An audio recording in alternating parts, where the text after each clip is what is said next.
पार्वती पते नमः। हर हर महादेव। श्री पूर्णानंद संहिता पंचम खंड अध्याय 34 शंखचूड़ की युद्ध यात्रा का वर्णन सुनिए।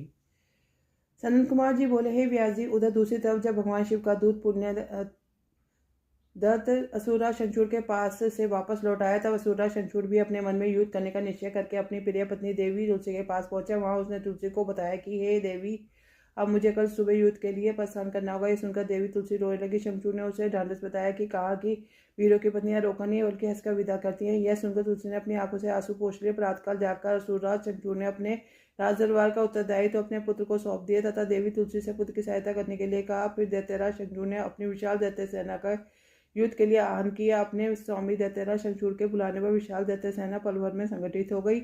उस असुर सेना में अनेक वीर पराक्रमी योद्धा थे। वह युद्ध करने के लिए सुसज्जित होकर आए थे। दैत्य सेना का मनोबल बहुत ऊंचा था। वह अत्यंत गर्वित थे और सोच रहे थे युद्ध में अवश्य ही जीतेंगे। मौर्य, मालिक और कालके नामक 3 वीर असुर सेनापति के रूप में दैत्य सेना का प्रतिनिधित्व कर रहे थे। उस विशाल सेना 3 लाख अरोशोनरी सेना को देखकर बड़े बड़े वीर पल भर में भयभीत हो जाते थे। असुरराज शंखचूड़ अपनी विशाल दैत्य सेना को देखकर बहुत खुश हो रहा था।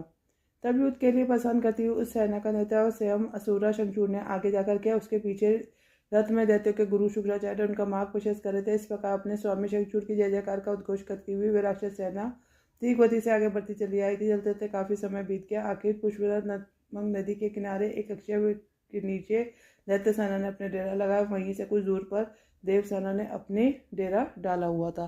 तो इसी के साथ ये अध्याय पूर्ण होता है। ओम नमो पार्वती पते नमः। कल एक नए अध्याय के साथ, जो कि है 35वां अध्याय शंखचूड़ के दूत और शिव जी की वार्ता का। तो तब तक के लिए सबको राम नाम, सबको राधे राधे।